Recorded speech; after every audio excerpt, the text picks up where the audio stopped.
औज़ुबिल्लाहिमिनश्शैतानिर्रजीम बिस्मिल्लाहिर्रहमानिर्रहीम। अज़ीज़ तलबा, आज साल दोम इंटरमीडिएट साल दोम का जो बहुत अहम सवाल है खतूत नवीसी, उसके बारे में आपको बताना चाहता हूँ। बोर्ड की तरफ ज़रा तवज्जो करें सब बच्चे कि खतूत नवीसी के बारे में ये 10 नंबर का सवाल होता है और बहुत अहम है। बड़ी आसानी से ये नंबर जो है हासिल किए जा सकते हैं।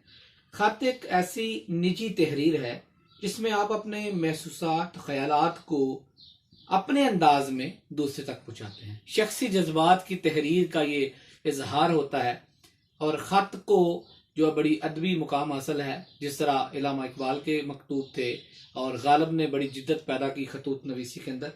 तो खतूत की बहुत सी इकसाम हैं। पहले बोर्ड पर लिखा हुआ मैंने शख्सी या निजी खतूत। इन खतूत की नवीयत ज़ाती होती है। इनमें मकतूब अलैह कोई दोस्त, उस्ताद, बहन, भाई, करीबी रिश्तेदार वगैरह होता है। ऐसे खतूत को शख्सी या निजी खतूत कहा जाता है।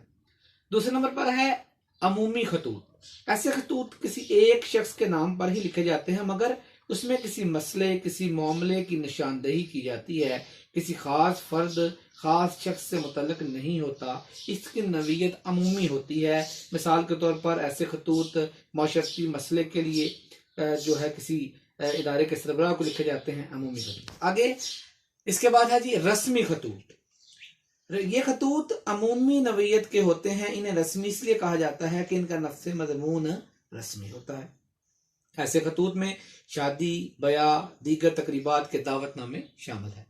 इसके बाद चौथे नंबर पर है जी दफ्तरी या सरकारी खतूत। खतूत किस किस्म में ऐसे खतूत आ जाते हैं जिनका ताल्लुक किसी न किसी हवाले से हुकूमत या हुकूमती इदारे से होता है। तो इसके बाद कारोबारी खतूत। ये भी ऐसे खतूत हैं जो किसी कारोबार के मुतल्लक किसी शख्स को, किसी इदारे को कारोबार में बेहतरी के लिए या उनकी परेशानियों, उसके मसाइल को दरपेश मसाइल को हल करने के लिए खतूत लिखे जाते हैं। ये चंद एक उनके मुख्तलिफ जो हैं उनके मैंने खतूत की इकसाम बयान की हैं। इसके बाद ये खतूत लिखने का तरीका क्या था, खत किस तरह लिखा जाता है। सबसे पहले कहते हैं पेशानी। पेशानी खत का इब्तदाई हिस्सा होता है जिसमें दो चीजों का बयान करना इंतहाई जरूरी है, जो है एक होता है मुकाम और दूसरा तारीख। तो अजीज तलबा, अगर आप एक साइड पे देखें तो मैंने खत का एक तरीका जो है लिखा हुआ है, बनाया है। उसमें सबसे पहले इम्तिहानी मरकज लिखा है और नीचे तारीख लिखी है, डेट लिखी है। तो ये तारीख जो है ये इसको दो जो है पेशानी में इसका नाम है। मैं आपको बताता हूं।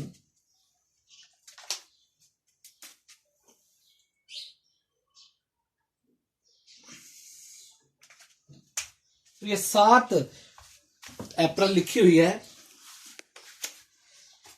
इसके बाद मुकाम के बारे में आपको बता दूं जी, यहां इस जगह का जिक्र होता है जहां से खत लिखा जा रहा है। खत लिखने वाला कागज के ऊपर दाएं जानब अपना पूरा जो है तहरीर करता है। यहाँ पर चूंकि इम्तिहानी पर्चे होते हैं इसलिए इम्तिहानी मरकज ही लिखना है। आपने कमरा इम्तिहान नहीं लिखना क्योंकि उसमें बहुत सी गलतियां जो है हो सकती हैं। इम्तिहानी मरकज लिखे।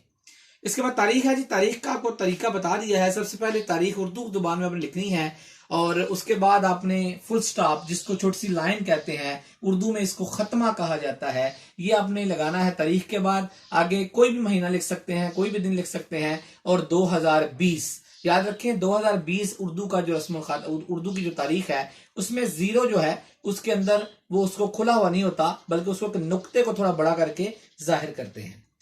इसके बाद है जी दूसरे नंबर पर अलकाब व आदाब। खत की पेशानी से कदरे नीचे सफ़े के दरमियान में जिसके नाम पर खत लिखा जाता है उसके लिए मुनासिब अलकाब लिखकर आदाब लिखे जाते हैं। और इसका दारोमदार बड़ों को खत लिखते हुए मोहतरमी, मुकर्रम, किबला और छोटों को खत लिखते हुए अजीजम, प्यारे, इस तरह जो लिखा जाता है। फिर उसके बाद अस्सलाम वालेकुम, सलाम मसनून, आदाब वगैरह कुछ भी आप लिख सकते हैं।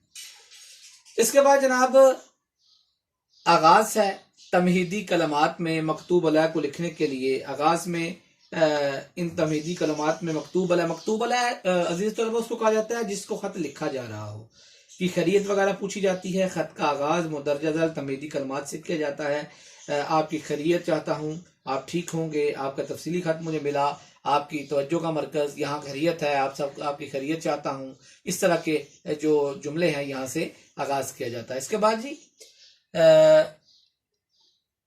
दफ्तरी खतूत के अंदर आपकी तवज्जो समर की तरफ लाना चाहता हूँ, इस तरह के जुमले शुरू करते हैं। आगे मुद्दा, बल्कि दफ्तरी खतूत के अंदर एक दो और भी बात मेरे जहन में आ रही है कि आप की तवज्जो चाहता हूँ, मैं आपकी वसातत से एक अहम मसले की तरफ तवज्जो दिलाना चाहता हूँ, आपके मौका जरीदे की वसातत से मालूम हुआ है। इस तरह की बातें करने से इसको शुरू करते हैं, इसका तमीद बांधते हैं, आगाज करते हैं। आगे मुद्दा या इबारत, तमहीदी सतूर के बाद खत में असल मुद्दा या मतलब लिखा जाता है। असल मुद्दा लिखने के लिए जरूरी है कि नया पैराग्राफ शुरू किया जाए। मुद्दा को नफ्से मजमून के हिसाब से मुनासिब तवालत दी जाए, यानी उसको तवील लिखा जाए। अजीज तलबा, खत जो है कम से कम 1.5 या 2 पेज पर जो है वो होना चाहिए, 2 सफ़ात या 1.5 सफ़ात पर होना चाहिए, क्योंकि आपकी क्लास के हिसाब से जो है इसके नंबर जो है वो आपको मिलने हैं, इसलिए आपको 1.5 या 2 पेज तक लिखना है।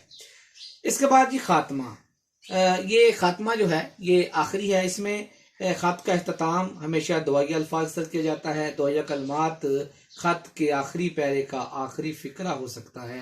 दुआया कलमात में दुआओं का तलबगार, या मेरी दुआएं आपके लिए हैं, या कोई मुस्बत जवाब का मुंतजर। खत का बाकायदा खात्मा मकतूब अलैह के मकाम और मरतबे के मुताबिक करना चाहिए, यानी आप जिसको लिख रहे हैं उसका हिसाब रखें।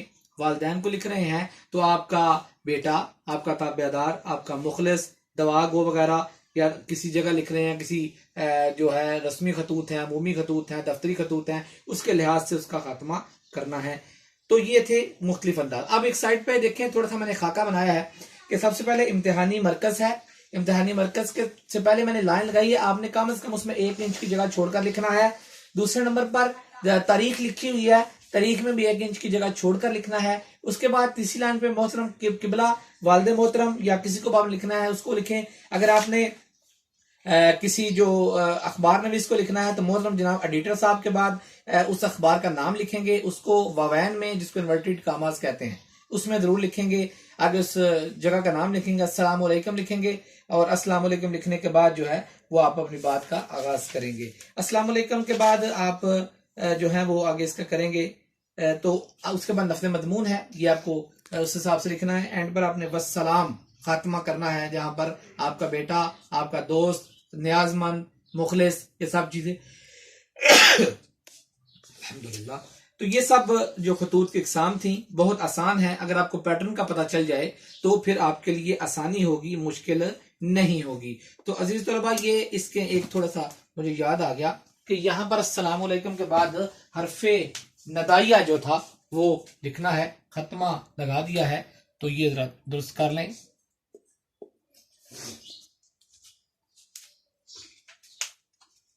उम्मीद है आपको खत के बारे में समझ आ चुकी होगी। अल्लाह मेरा, आपका, हम सब का हामी नासिर हो। अस्सलामु अलैकुम वरहमतुल्लाहि वबरकातुहू।